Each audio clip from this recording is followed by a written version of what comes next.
Hello everybody, welcome back to Fivefield Junction, and today I've got another review for you today. But as we can see, today's loco, it's not British. Yes, finally, we've got a loco from overseas today, finally. I've been looking at starting a collection of American and Canadian locos for a while.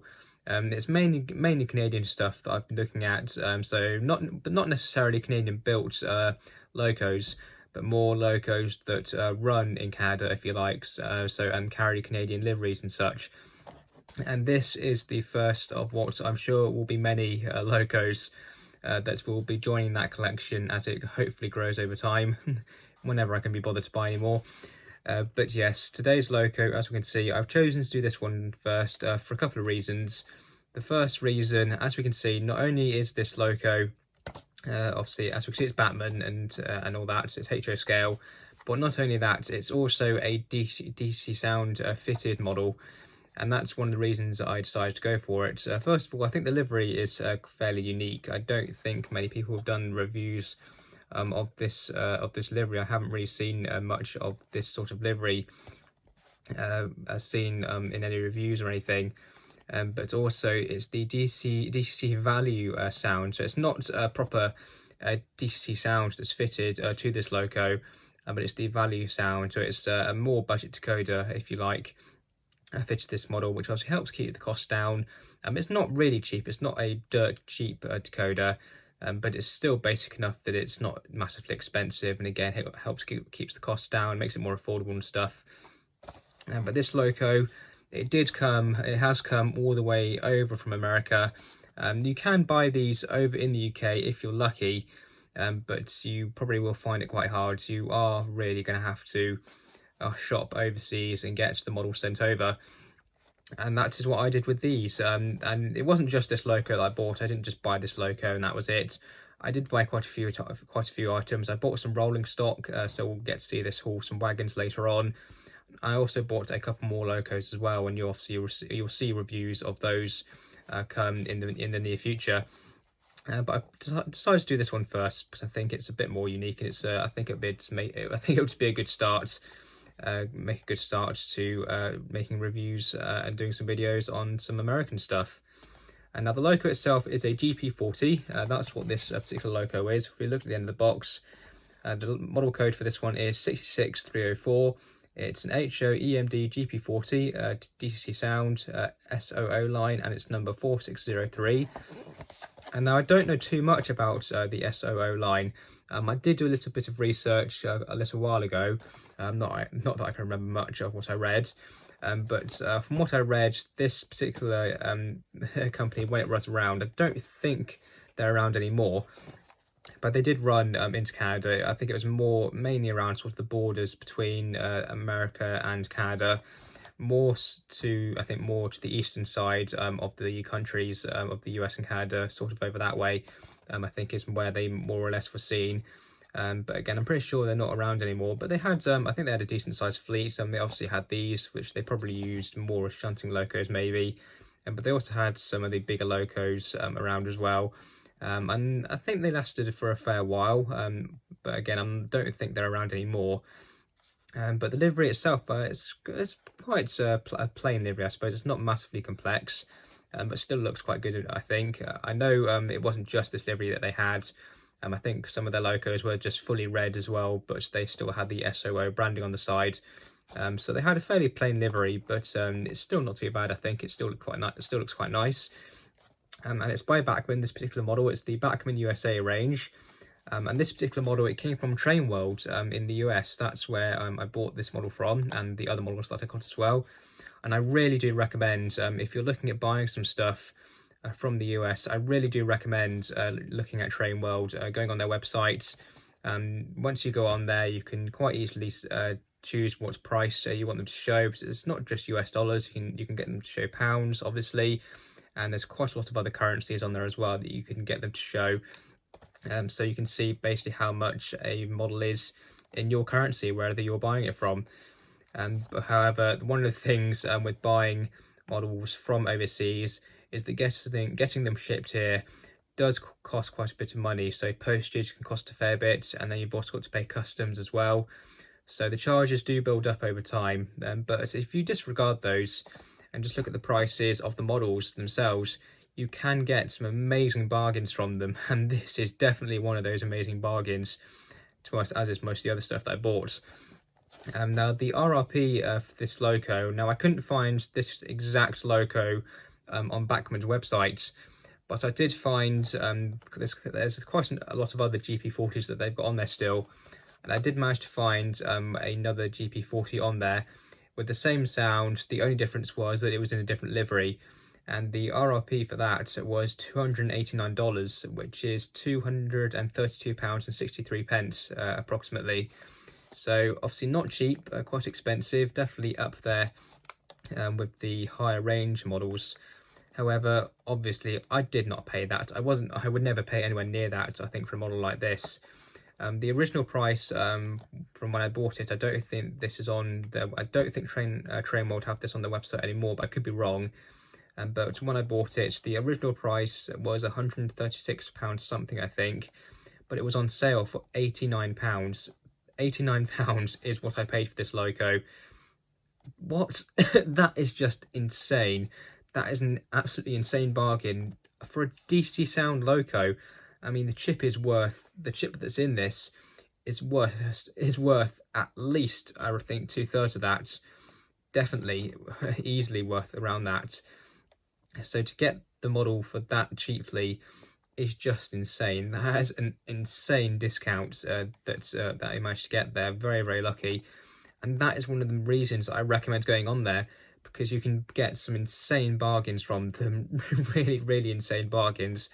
So that is one of the reasons I went for this loco, because it was just so amazingly cheap. I could not believe it. It was just insane.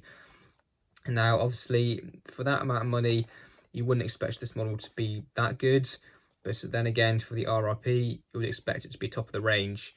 Now, I have already had this loco out, by the way. I have had it out of the box. It's been all ran in and everything, so we don't need to worry about running the loco in. But I have had some time to have a quick look at the loco already, and I can say, before we even open it, it's not bad. Especially for the money, it is an insane bargain. Now, the first thing is the box. It weighs quite a bit. There is quite a lot of weight to this model. So just that by itself, before we even look at the model properly, before we even get inside the box, just feeling the weight, that already screams quality, and that is one of the things that we want. Definitely want quality.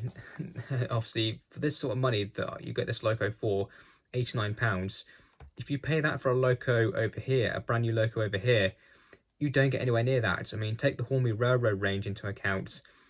They cost about the same, maybe ever so slightly more. And yes, they're really old models, they're really outdated, they're pretty naff, very cheap, very lightweight. And yet here we have a loco that I know that you're probably not really going to get it for the price that I pay for again, if you're lucky. But still, for that amount of money, £89, here we've got a loco that's sound fitted. It feels really heavy, and already looking through the box, we can see there's some decent detail on it. So already value for money here is insane, and it really does put the Hornby Railroad range to shame. In fact, it puts a lot of British manufacturers to shame in general, to say that you can get models like this as cheaply as that, and yet you've got other manufacturers over here producing models that are worse than this for more money. Yeah, not really good, is it? But anyway, enough rambling on. I think we need to open the box and have a look, because there's not much else interesting stuff in the box really. There's a bit of stuff there about the loco and the chip inside. So it says locomotive sounds per prototype, 128 speed steps, DCC, CAN motor, die-cast chassis. Yeah, all the usual stuff, I think. Now, I haven't programmed the decoder yet. The decoder is still at its factory settings, so nothing's been changed, and the address and everything is still the same. So we'll still get to experience the decoder as you get it out the box. So anyway, speaking of the box, I think we need to open it up and have a look. It's a bit of a tough box to get into. There we go, it's a little bit tight. There we go. So let's just pull the loco out. There we are, and we've got all the instructions as well. So to put that box to one side. So first of all, what's this here? Bachmann, I think that's just a postcard thing. Yeah, we're not really interested in that. Ooh. So what else we've got here? Okay, here we go. So this is the instructions for the sound and the decoder. So quick start guide for DCC value sound. Yeah, soundtracks. It's a soundtracks decoder that's in here. I do have some experience with the soundtracks decoders already, because you can get them with British loco sound files on them. But the ones that, at the very least, the British ones that you seem to get, obviously they're still manufactured in America, I'm pretty sure. But the decoders themselves, the soundtracks ones that at least I'm familiar with, you can buy them. They have around 5 or 6 different locomotive profiles on them, and then just changing different CVs, you basically get to choose what sound file you want. And despite how cheap they are, they're really good decoders. The sound files are not too bad. They do perform really, really well. Although talking with the experience of the performance that I've got from this loco, I wouldn't say this is as good. It's definitely not as good a performance. However, still, for the money, these decoders are really, really worth it. They're very good value for money, and they do perform well. Not as good, I would say, as most other really high quality, high branded decoders that cost about twice as much. But for the money, these decoders, they are worth it. They are very good. So the first things first, we've got overview here. Yeah, that's all boring stuff, I think. Next page, we got some, okay, so this is a bit more useful, I think. So throttle features, decoder specifications. That's all usual effects, I think. Steam effects, yeah, I think you can buy locos with these decoders fitted with smoke generators as well, which is quite cool, but this loco doesn't. It would be nice though. Over on this side, the quick start, it's operating with DCC. Here we go, so this is an interesting part. So we've got the list of sound functions here. Now there's not a lot of sound functions, to be honest. The sound list is quite basic, but we've got a few functions. So we've got lights. Yeah, this loco does have lights. So we've got the bell on function 1, whistle on function 2, another whistle on function 3, steam release, but obviously this loco doesn't have steam, but it also says dynamic brake. Okay, that's why. So we've got the list of diesel and then steam. Okay, that makes sense. So we've got headlights, bell, air horn, short air horn, dynamic brake. So I'm not sure if the dynamic braking on here is just going to be a sound, or if maybe it's an actual function where the loco will actually slow down maybe. I haven't actually tested that yet, so we might actually try that. Flashing lights, obviously not applicable on steam. And the start, I'm guessing the stars maybe means if it's applicable to the locomotive on diesel as well, because this loco doesn't have any flashing lights, but I think other locos might do. Lighted number boards, yeah, again I think that's if fitted, because this loco doesn't have the lighting up number boards either. And then on function 7, dimmer, so I think that might just maybe lower the volume of the sound. Then function 8 just mutes the sound altogether. That is one of the things with these decoders, is that as soon as you put these locos onto the track and give them power, the engine sounds will just start up automatically straight away. There's not even a startup sequence, I think. You literally just get these sounds, they just fade on and fade off as and when they get power and stuff. So there is no startup sequence, not even a function for it. So again, that just shows how basic these decoders are. But I'm pretty sure there is a CV with these decoders that you can change. So you can actually then turn on and off these sounds as you wish. I'm pretty sure you can. I could be wrong. I know the British decoder soundtracks decoders can do that, but whether these can, I'm not too sure. But hopefully you can. I might try it at some point. And then on the back here, yeah, just certain more boring stuff. So I think that's all the interesting stuff really in those instructions.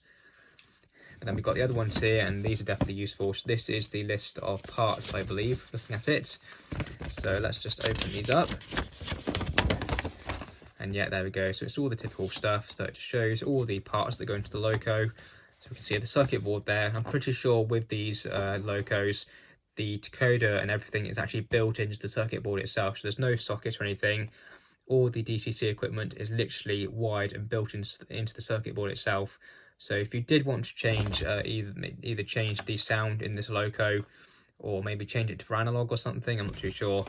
Changing it will be a bit more difficult rather than this unplugging and plugging a new decoder or vice versa. It's not quite as simple as that with these American factory sound locos like this. But then again, you might not want to. I'm certainly not going to. But anyway, we've got more about the mechanism there as well. So we've got the typical mechanism. So we've got a nice big motor in the center, and then all-wheel drive, all-wheel pickup. I'm pretty sure there's flywheels on this motor. It doesn't show it, but I'm pretty sure there is. I don't see why they wouldn't put flywheels on a loco like this. But again, if they haven't, then that's a bit of a surprise, but okay. And then we can see the speaker there goes in the fuel tank, and yeah, that is true. If you might not be able to see, but in the bottom of the fuel tank there, there are some holes there, and you can see the speaker through those gaps as well. But yeah, overall, yeah, all the usual stuff, I think. And then I think this is just more boring stuff. Yeah, so we'll put all the paperwork to one side. Here we go, and let's have a look at the loco itself. So we'll just lift up this clamshell packaging, and then we'll lift up the loco. Now you really don't want to damage those handrails.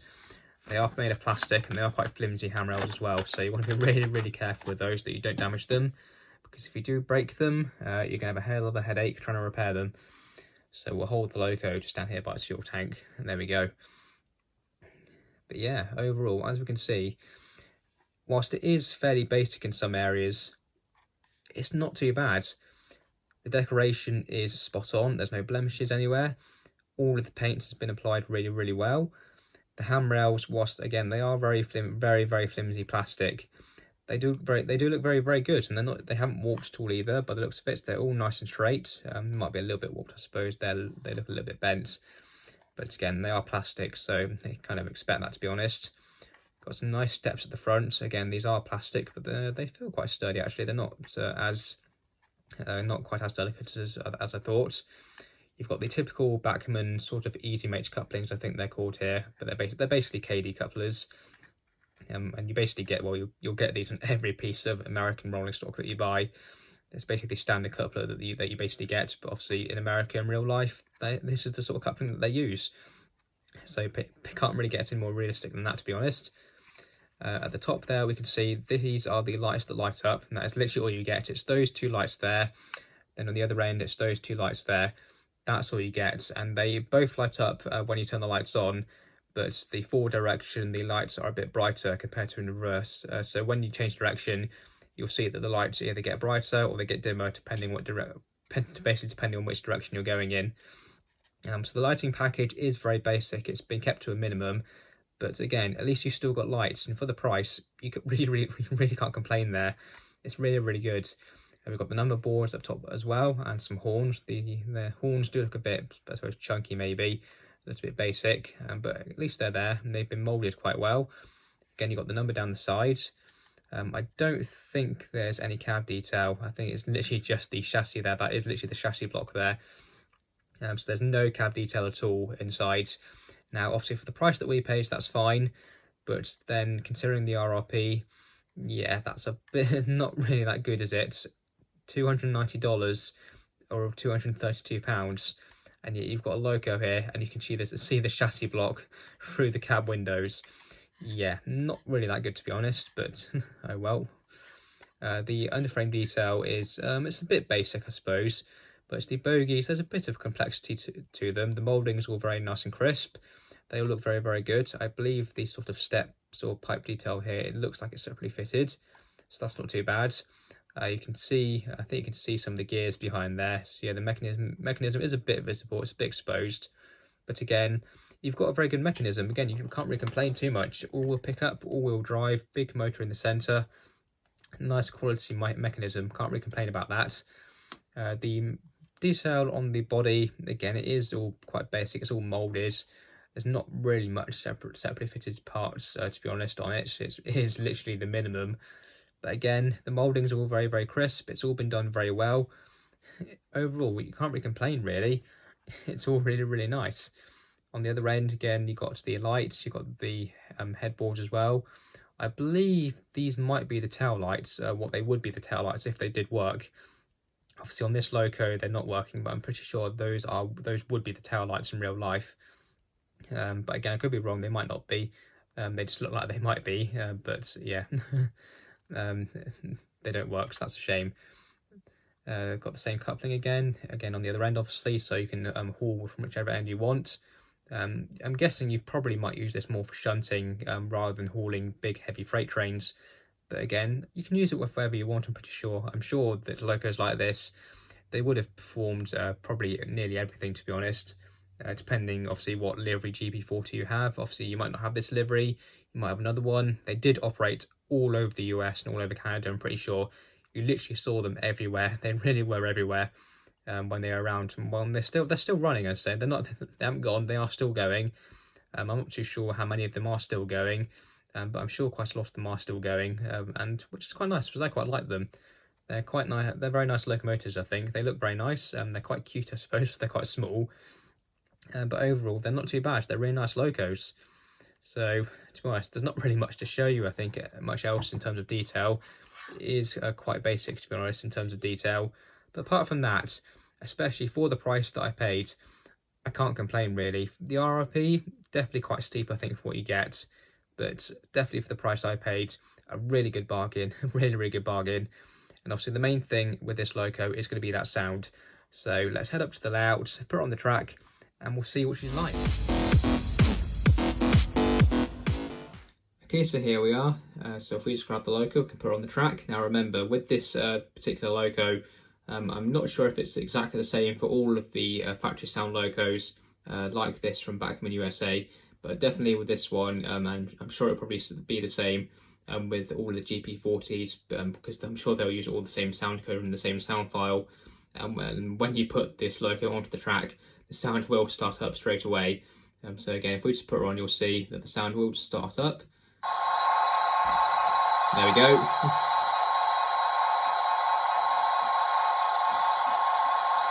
Yeah, so as you can see, she's on the track, and as I'm sure you can hear, the sound does start up straight away. No start-up sequence, it literally just is there. That's it, straight away.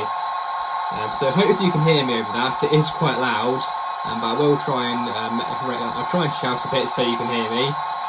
So anyway, let's just turn on the lights. So that's function 0. There we are. Now I think we're going in the other direction at the moment. So if we just change direction, yeah, there we go. So hopefully you can see there. As we change direction, we can see the lights getting dimmer or brighter depending on the direction. And function 1 is the bell.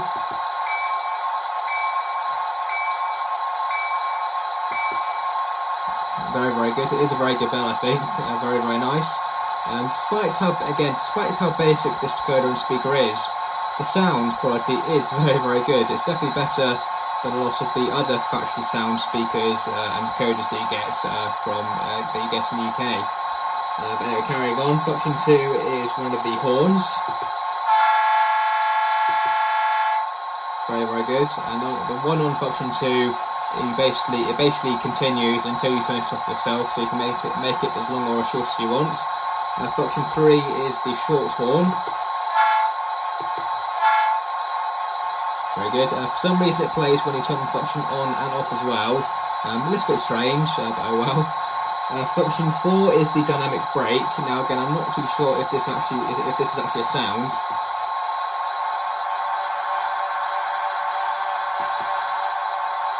Okay, so you do get a sound from it, but again, I'm not too sure if it actually makes a difference when the loco is moving. Judging by the fact that it has the stars next to it, it might do, but again, I'm not too sure. And I think that is all the functions that we can use, because all of the other functions are basically for functions that this loco doesn't have. So yeah, not really, again, very, very minimum on the amount of sounds that you get. But again, overall, it's still not too bad, because again, the sound quality is really good, the performance is not too bad either, and of course you can't complain about the lights either. That's very, very good. But anyway, let's give her a quick wiggle and we'll see what she's like.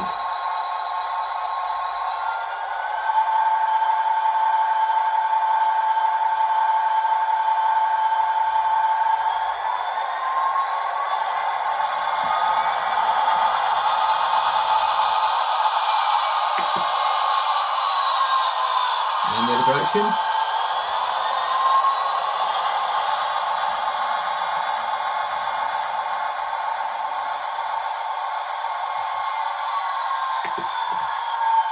Yeah, overall, she's not too bad. She is a little bit noisy. The mechanism might need a bit of oil because, well, again, I'm not too sure exactly when Bachmann produced this model. It could have been sat in its box for many, many years, for all I know, so the mechanism could be a bit dry. But apart from that, it does quieten down a bit when she's running at a bit of a high speed anyway, which is okay. But I might give her a service at some point, just to make sure that everything's okay. But as she is, she's not too bad. I definitely need to program the Dakota, I think, because she is. You do have to apply the power quite high before she actually moves, so I might actually need to change the speed steps and stuff. But as it is, it's not too bad. Now, before we get her going, I will get her coupled up to the regular wagons that I have. I won't do it myself, I will bring them round by hand. So there we go, let's couple these up. There we go. Now, it's a rake of 8 wagons, and they are quite heavy as well, actually. I was actually surprised at how heavy the rolling stock actually is. But she has been tested with them, and she can handle them no problem at all. So let's get her running, and we'll see what she's like.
Well, overall, I really don't know what to say.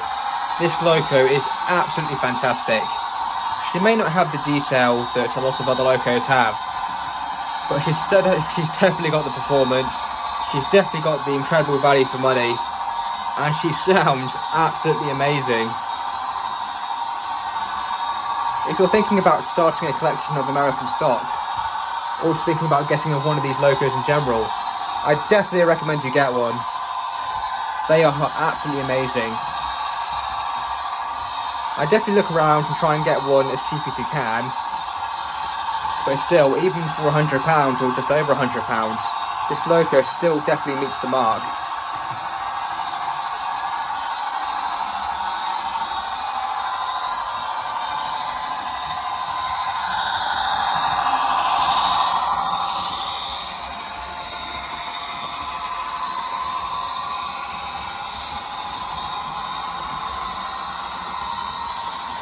And now it's time for some ratings for the Bachmann SOO line GP-40 with value DCC sound. The detail I've given 8 out of 10 because whilst overall the detail is pretty good and it does look very, very good, the number of separately fitted parts on the model is kept to a relative minimum, and because of that I don't think the model is worthy of a high score of detail. Whilst the detail that is on there does look very good, and it is very good, it is, again, the number of separately fitted parts is kept to a relative minimum. There isn't much separately fitted detail on the model, but what is there, whilst most of it is moulded, it does look very good. The moulding is to a very high standard, the model looks very presentable, the livery's been applied really well. Overall it's not too bad. I think it just would have been nice to have some more separately fitted parts on the model, but as it is, it's not too bad, and certainly for the price you can't complain. The performance I've also given 8 out of 10 because the performance is very good as it is, but I do feel that again we have seen better performance from other locos. The loco does run rather smoothly, but it is a bit noisy. It's not the quietest runner in the world. The Dakota by default does not allow the greatest of range of speeds. Certainly at the lower speeds the loco does sort of suddenly take off. So I wouldn't say it's the best performer in the world, but again, for the money you can't complain too much. The model does run well, at the higher speeds it is very smooth, it's consistent. It just would be nice if the model was a bit quieter because the mechanism is a bit of a noisy one, but apart from that the performance is not too bad. The quality overall is amazing, I can't really fault it too much. The only thing that marks it down is the plasticky handrails. They are very plasticky, they do look it, and they are incredibly flimsy, and in some cases they have warped slightly as well. So just because of that minor issue, I can't really give the quality a higher mark. But as it is, it's not too bad. The model's been moulded really well, everything's been put together very nicely, it's very heavy. overall it's not too bad, and certainly the mechanism is a good one as well. Despite how noisy it is a very good quality mechanism as well. So overall the quality is very good, not too bad at all. And finally, the value for money. There's just nothing to say really. It's 10 out of 10. There's no other loco that's like this that I've had better value for money on. It's certainly the best value loco that I've ever purchased, and considering it's being the first American loco that I've looked at as well, it's just a fantastic start into the world of American HO stock. I just can't fault it. Certainly can't wait to do some more reviews on stock like this. I just can't fault the value for money. Definitely 10 out of 10. No other loco like it. That's just this good value for money. £89, and you've got a sound fitted loco here. You can't fault it. So there's nothing else to say. Just definitely top value for money. Can't fault it at all. So that's an overall score of 8.75 out of 10. Very, very worthy score. A few little niggles here and there, but certainly as it is, it's not a bad loco at all. If you want one, I definitely recommend getting one. They are absolutely fantastic. Really can't fault it at all.